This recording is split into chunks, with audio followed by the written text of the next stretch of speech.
Ontem nós começamos não, já havíamos começado, né? Mas falamos mais claramente, digamos, né, dos nossos ensaios, aqueles, né, que a gente faz lá no laboratório, justamente para comprovar, né, certificar se algo está apto, né, se o material, a peça, né, o protótipo, enfim, está apto aí dentro do nosso projeto ou já dentro do processo aí de fabricação. Bom, verificamos lá alguns dos ensaios, né, mas em especial 4 tipos, né, pois nós verificamos que o ensaio de tração seria aqueles, né, que nos dariam aí uma consciência maior do que realmente ocorre fisicamente, né, nas peças. Verificamos, inclusive, que são ensaios, né, que ocorrem dentro de materiais que têm características específicas, cito, né, aquelas características que estudamos lá no início da disciplina, como plasticidade, né, ductilidade. Analisamos também que sempre que estamos aí fazendo, submetendo a nossa peça, né, a um ensaio, a gente está querendo obter um gráfico disso, porque afinal de contas é o gráfico, né, que vai nos estabelecer as confirmações do que está ocorrendo de fato no material.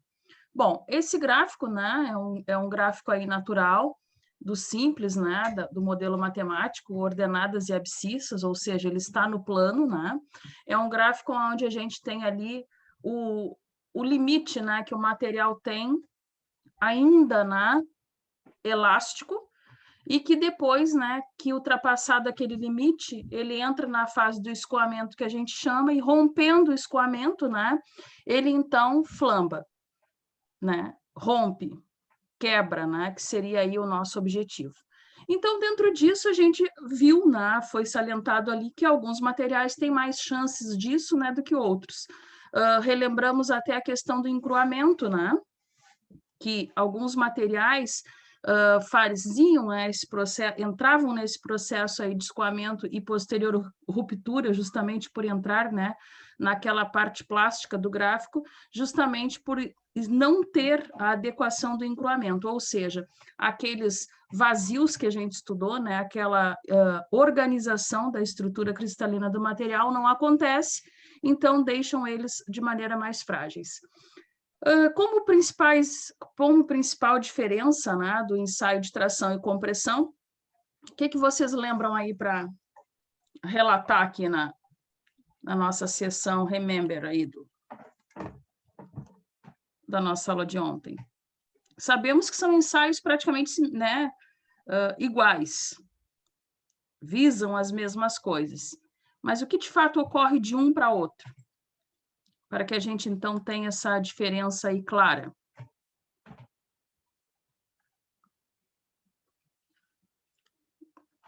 Quem lembra?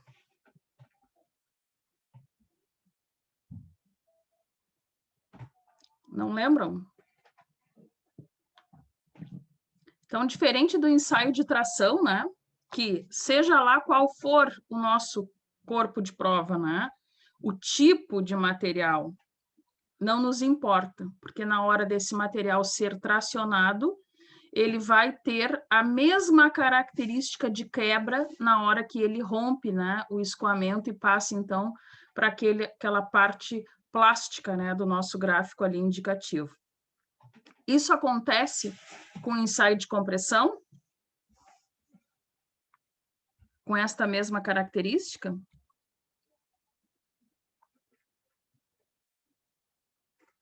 Sim ou não?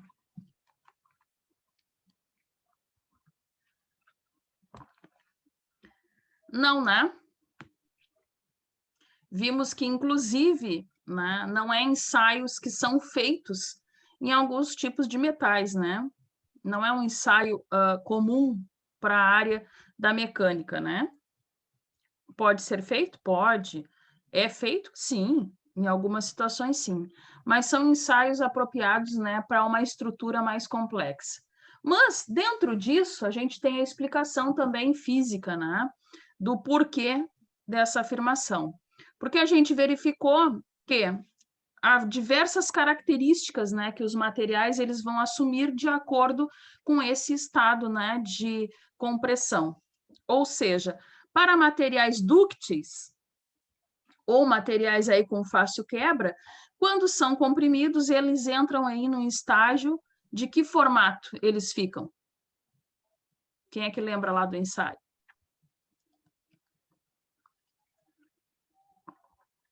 Então, é comprimido, né? Fica aquele efeito barril. O mesmo que a gente verificou lá quando citaram no vídeo, né? Para um rapaz ali pisar em cima de uma bola. A bola plástica, né? Ficou o efeito barril, ou seja, plano nas duas superfícies, né? E nas laterais o efeito barril. No caso de alguns metais, eles ficam com um efeito, parece uma bolacha, né? Alguma coisa aí com uma certa circunferência, né? Para materiais que não são dúcteis, ou seja, né, que eles não têm esse efeito aí de ruptura, eles entram num processo de ruptura a 45 graus e não num processo de compactação total. Então, se vocês estão bem lembrados, foi mostrado lá, né, 3 estágios aí desses, principalmente desse ensaio aí de compressão, que a gente precisa levar em conta e entender os motivos, né? Porque mostra que são aí diversas características que os nossos materiais vão assumir, e esse seria o principal motivo, né, dele não ser apropriado aí para alguns materiais da indústria metalmecânica.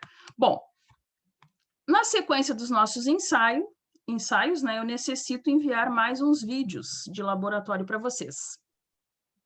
Farei isso agora. Deixa eu só achar aqui.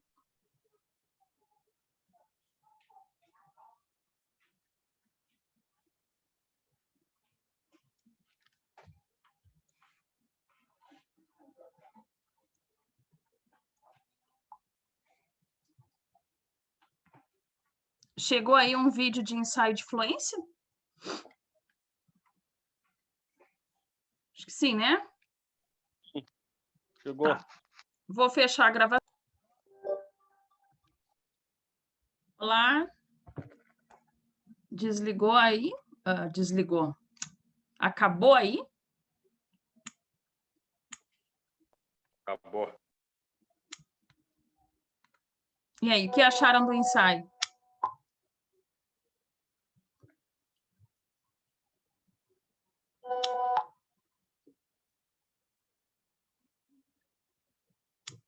Gente, lembrem-se que ontem, quando eu comentava dos ensaios, né, com vocês, eu falei de alguns ensaios terem características, né, caras e dispendiosas para fazer.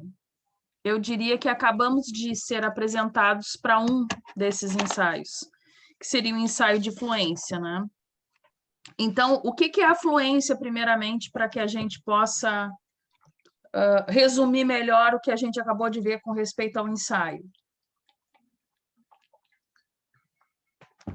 O que é a fluência?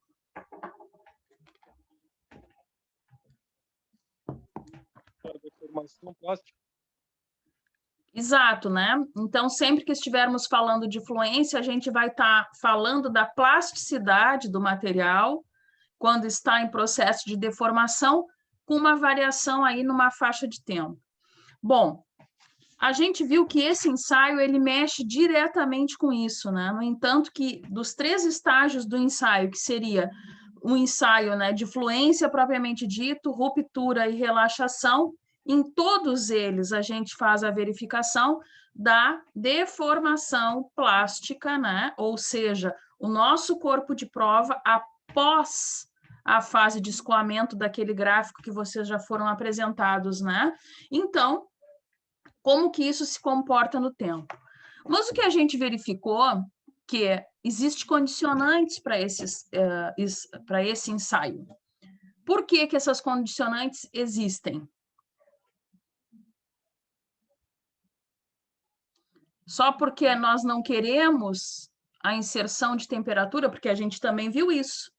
Se a deformação plástica, né, mediante o tempo, a inserção de temperatura pode atenuar isso, né, ou acelerar o processo. Isso está claro.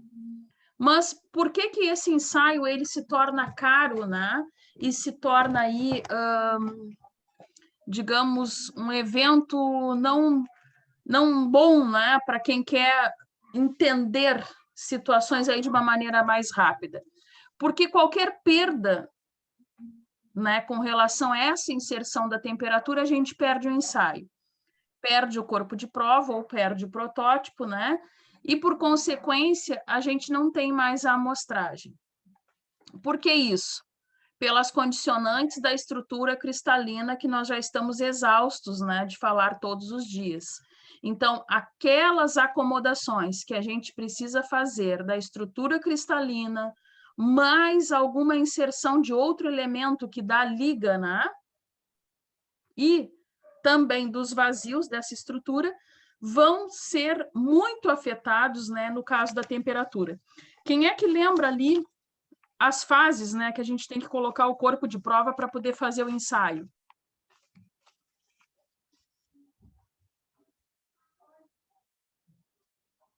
O corpo tem que estar aquecido.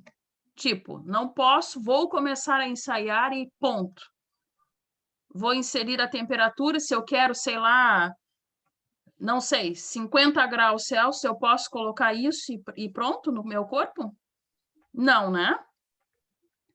Eu tenho que deixar o corpo ali aquecendo, garantir que ele não aqueça a mais que 10 graus, ele não pode aquecer na temperatura que eu quero, ele tem que ficar 10 graus abaixo, essa é a condicionante, e ficar de 1 a 4 horas neste processo de aquecimento.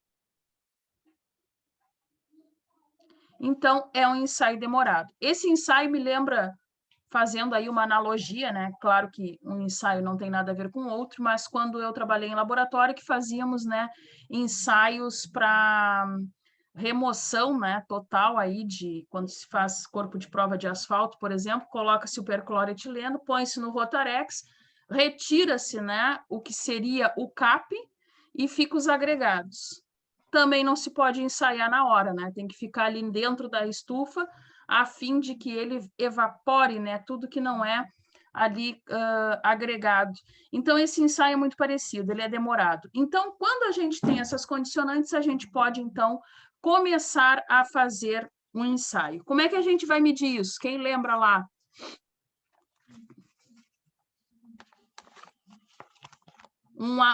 A junção, né, de dois equipamentos, mostraram ali uma figura, né, e depois o equipamento, é algo bem simples. O pessoal da eletrotécnica aí faria de barbada, né?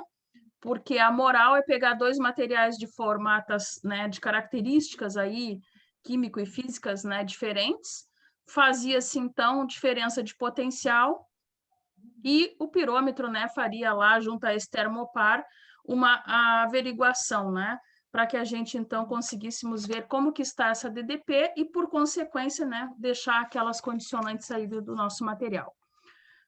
Bom, vocês viram que ali ele falou na questão de curvas de extrapolação.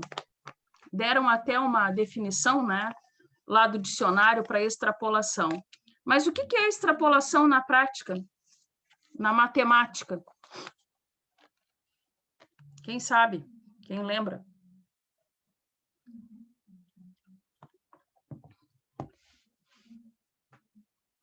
Como o ensaio, o mais simples, né, do tempo que a gente pode ter, pode demorar 1000 horas, né? Foi isso que ele disse lá. 1000 horas dá quantos dias em média?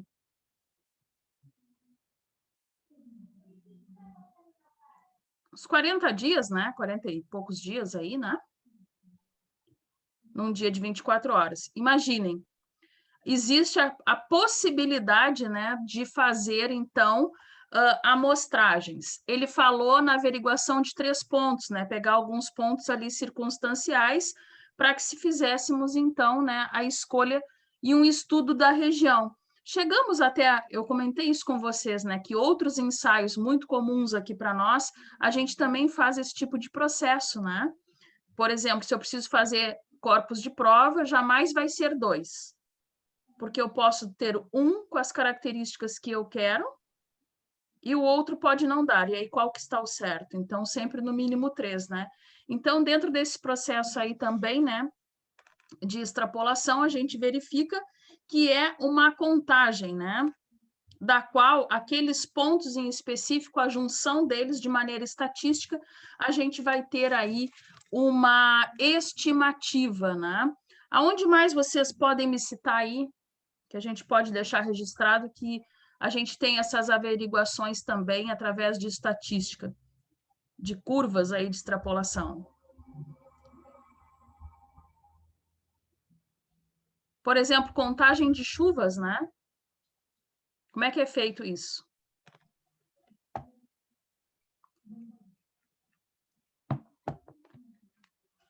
Também, né?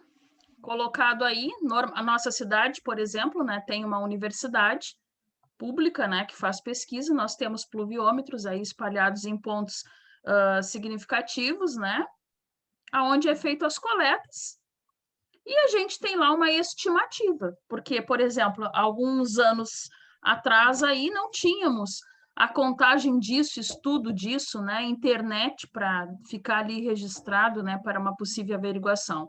Então, mediante, né, uma contagem de tempo daquele evento, a gente dá estimativas aí para o futuro e também para trás. Então, são aí setores que a gente vê a questão da extrapolação, né? Só para a gente entender que para o nosso caso aqui também vai funcionar de maneira aí bem eficaz, apesar de um processo um tanto acelerado, né? Em função do tempo, né? Que levaria esse material para ser analisado. Ali foi até falado, né? E acho que cabe a gente frisar de novo aqui. Esse tipo de ensaio não é um ensaio comumente feito aí para averiguação de situações já acontecendo, né? Tipo, vou tirar uma amostragem aqui para fazer uma averiguação através desse ensaio. Não, ele é feito normalmente, né, para quando a gente tem situações ainda lá no anteprojeto. Nós temos aí uma viabilidade, dizendo, acontecendo, da qual vai nos permitir, então, fazer esse tipo de ensaio. Jamais a indústria operando, né, e a gente querer um estudo, né, por esse modo aí. Bom, vou encaminhar a vocês novamente outro vídeo. Deixe-me achar aqui.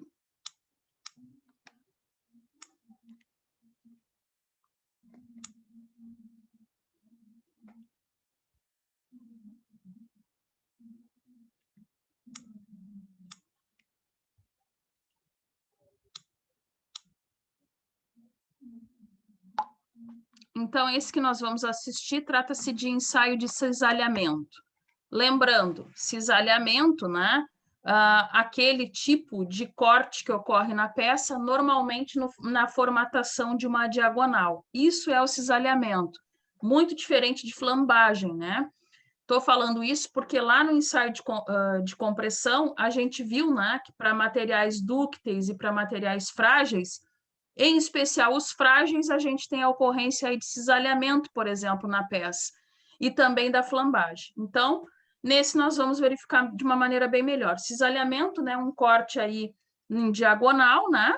E flambagem é aquela deformação que dá, né, que muitas vezes não chega a romper, mas é como se criasse uma calosidade, né, numa lateral aí da peça. Beleza? Vamos assistir então, vou fechar aqui, já voltamos. Bom, esse ensaio, né, conforme nós já tínhamos explanado, né, anteriormente, ele está muito próximo do ensaio de tração. Porém, qual é a diferença deste ensaio para o de tração? Qual é a principal característica que a gente tem que levar em conta para o nosso objeto de estudo para esse tipo de ensaio? É feito na lateral da peça. Foi o João que falou? Na diagonal da peça, que é o corte na diagonal. Vai.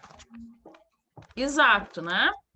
Mas o que a gente tem que levar em conta? Primeiro, já está mais que claro para todos nós que o nosso objetivo, a gente prima sempre, é entender como que os nossos materiais vão funcionar sob efeitos de compressão, de tração e que tipo de corte, ou seja, de ruptura eles vão ter. Este ensaio, nós vamos ter rupturas, né, características em diagonais da peça. A característica fundamental para o corte deste tipo de ensaio é que a aplicação, né, do esforço, da força, né, desse material, que vai ser aplicada nesse material, sempre é na superfície transversal. Ou seja, significa que a gente tem que entender como que o nosso material, então, vai ter uma dissociação. Ontem eu cheguei, né, quem estava em aula, acho que deve lembrar, eu cheguei a comentar com respeito a estruturas metálicas, por exemplo.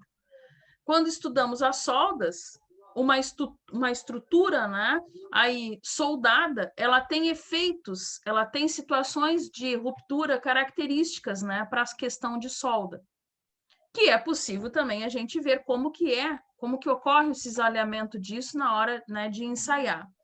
Para parafusos, eu perguntava, tá, e os parafusos, como que fica? Por quê?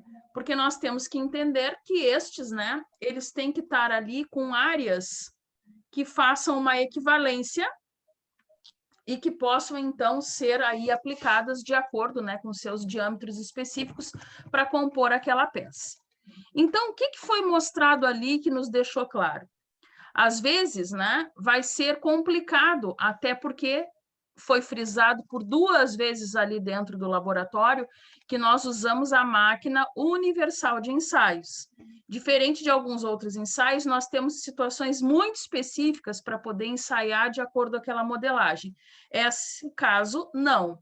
Então, quando não for possível, né, a colocação do corpo de prova de maneira que fique eficaz para a nossa análise, a gente vai fazer o reverso dela, ou seja, vamos entender como ela funcionaria sob um efeito de tração e transportar isso, né, para dentro da nossa necessidade.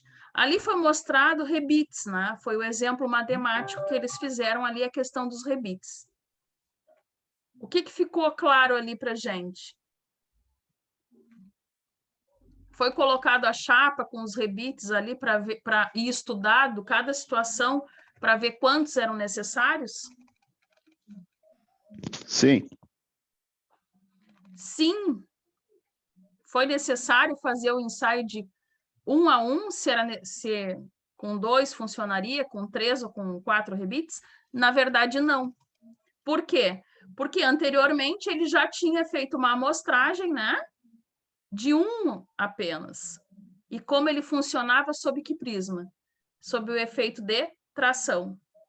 E depois, né, que a gente compreendeu que sempre vai ser 0,75%, né, da tensão, a gente consegue, então, fazer as aplicações e verificar o número de rebites. Na modelagem matemática, né, no caso de vocês aqui, ninguém vai fazer este cálculo, não cabe ao técnico, né? Mas é importante que a gente entenda os motivos. Ali foi perguntado, né?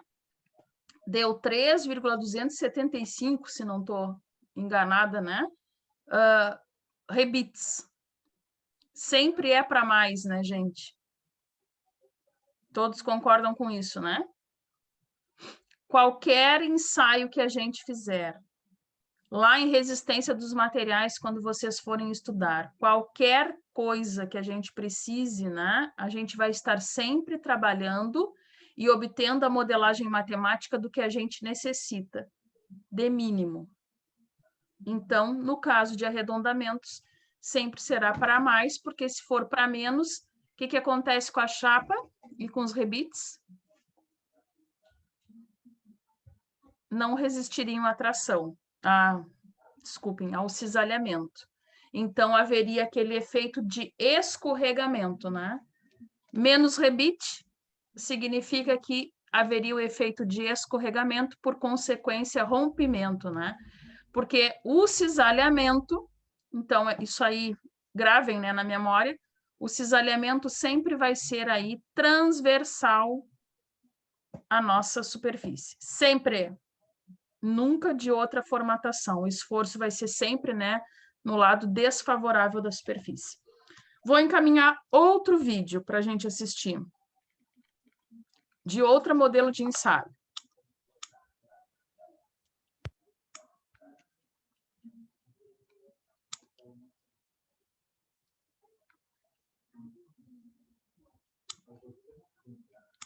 Bom, a gente tem falado bastante, né, sobre o efeito da ductilidade, então existe aí, né, um ensaio específico, né, para tratar da dureza. Então, esse é o que nós vamos assistir agora. Vou fechar meu áudio, meu vídeo, e aí a gente fala daqui a uns minutinhos quando acabar o vídeo.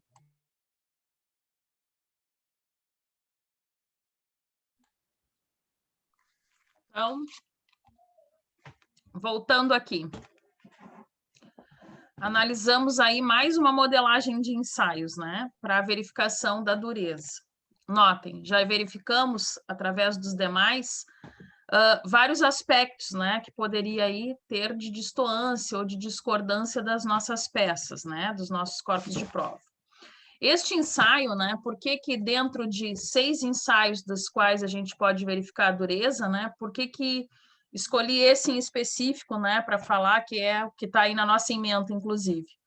Justamente pela capacidade, né, por ele ser o mais amplo, o mais difundido. Existem outros, né? Não vamos ter aí tempo para fazer a verificação de todos. Mas o que importa nesse ensaio? É ver o quanto o nosso material pode ser adentrado. Notem, quando falávamos de dureza, né, de materiais dúcteis, a gente sempre sabia que seriam materiais que teriam aí uma certa resistência à penetração, porém eram sensíveis a choque. Choques por temperatura ou choques mecânicos. Então, notem, né? Nada melhor do que tal ensaio, né, ser feito desse modo. Ali verificou-se que tem tabelas. Então, Brinell, né, ele já deixou essas estipulações, digamos, né, para que a gente, então, através das normativas, saiba o diâmetro da esfera, foi mais de uma vez citado, né, ali dentro do processo do laboratório, como importante. Por quê? Não posso usar esferas, por motivos óbvios, né, gente, maiores, né, do que o corpo. Notem, ele vai ser penetrado, então ele necessita ter uma absorção o mais significativa possível. E também, né, precisa ser respeitado aquele escoamento. O que é o escoamento? Aquele, né, que nós já verificamos lá no nosso gráfico.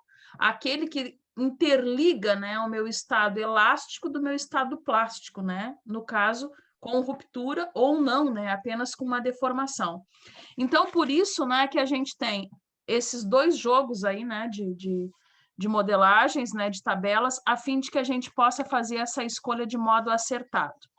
Notem que ali, dentro da máquina, né, para que seja feito um ensaio, é colocado discos, né, que são os pesos, né, que vão dar aí a sensação de esforço, né, para que ocorra a penetração ali do material que está sendo ensaiado, e o operador, né, o laboratorista, ele faz ali a aferição no relógio, né, onde mostra ali o quanto. O mínimo ali, né, que a gente pode ter são de quantas mil quilograma-força? 3.000, né? Posso ter outras? Posso. Mas sempre quem for fazer o ensaio vai ver a adequação, espessura da peça, né? Ou seja, o dimensional da peça, principalmente a sua espessura, né? Para a gente ver o quanto ela pode ser aprofundada, né? De acordo ali com aquela escolha também da esfera. Isso aí se chama, né, o fator de carga, que a gente vai ter que ter compatível, né, com o dimensional da peça. Por que isso é importante? Estou frisando e lá no vídeo foi falado aí umas 3, 4 vezes, que eu lembre assim. Porque de fato é. Notem, esferas maiores do que a peça comporta, né, por uma questão de dimensional, vai dar o efeito do escoamento lateral que ele falou. Isso aí descaracteriza o ensaio, porque, vejam, Não sei se vocês estão lembrados, quando a gente retira o esforço, né, fica ali uma espécie de abaloamento, né, para dentro da peça, que a gente então tem que fazer a medição. Aquele espessura de abaloamento é o valor aí do nosso ensaio, é quanto ele suportou de acordo com aquele esforço e todas aquelas decisões ali que a gente tomou para fazer o ensaio. Então, isso seria aí considerado uma desvantagem, né? É considerado uma desvantagem porque a gente precisa ter essa escolha ali correta. Então, uma das vantagens, né, bem citadas aí do ensaio, que diferente de outros ensaios, que o corpo precisa estar aí homogêneo, uniforme, né? Não naquele visual, mas na sua estrutura íntima, né, que a gente fala, para esse caso não. Não importa se ele tem algum encruamento dentro da sua peça. Isso é uma vantagem, foi citado ali, né? Porque não interessa isso, interessa se ele tem resistência de penetração ou não, diferente dos demais. Outros ensaios que a gente viu, era necessário a gente estar com aquilo, né? Com a questão do encruamento ali correta, né? Para que o ensaio pudesse ser fidedigno. Então, essa vantagem, né, ele se adapta aí a diversos tipos de materiais, mais largamente aí usado pela indústria aí da mecânica, né? E a desvantagem que ele tem ali um erro, uma consideração a ser feita até 500 HB, que é o que a máquina ali vai poder fazer a aferição. Bom, uma coisa que é me fugindo aqui de comentar, mas antes da gente concluir, a questão do superficial da peça, né? Notem, um ensaio não se preocupa como é que ela está lá no seu íntimo. Não importa, ele consegue fazer a verificação. Mas a superfície da peça tem que estar que jeito?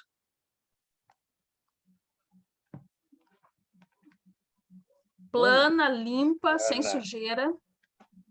E isso vocês já devem ficar a partir de agora, né? A partir desse ensaio de dureza aqui, né, que a gente viu. Nós vamos levar isso lá, essa ideia lá para a disciplina de ensaios 2. Ensaios macrográficos e micrográficos não admitem peças sujas. Ou seja, quando nós formos estudar, né, macrografia e micrografia, vocês vão ver que a gente vai escolher a região, vamos escolher várias, né, peças similares, pontos, né, para ser analisado, e estes têm que estar, vai ter um processo aí de limpeza, e aí nós vamos estudar, né, se vai ser uma limpeza mecânica ou uma limpeza química, não importa, mas vai ter que ter um processo de limpeza superficial, né, lixamento e corte, e depois um desbaste. Então, assim, mostrando que agora, né, esse comprometimento com aquilo que a gente vê começa a ser importante para outros tipos de ensaios que visam aí analisar outros fatores que ocorrem dentro da nossa peça. Então, isso eu acho até interessante, né, na questão desse ensaio, porque ele se despreocupa com o interior. Notem que ele é o único que se despreocupa com o DNA da peça, que eu falo sempre para vocês, né? Mas, no entanto, ele é rigoroso aí com aquilo que a gente está enxergando. Com isso, a gente vai fazer o fechamento aí da nossa disciplina amanhã, falando de quê? Dos nossos ensaios não destrutivos. Por quê? Porque tudo que a gente viu até agora, a gente agride a nossa peça. A gente tem aí um comprometimento, né, da nossa peça, seja internamente ou na sua superfície.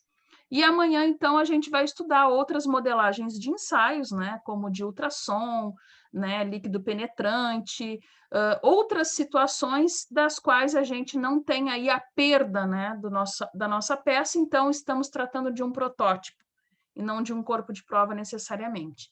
E aí a gente fará o fechamento da disciplina. Se der tempo, a gente fará o trabalho juntos. Se não, eu deixarei o trabalho amanhã e vocês fazem para o fim de semana e entregam na outra semana. Ok? Combinado assim? Então, amanhã a gente se encontra no mesmo horário para terminar aí o nosso cronograma.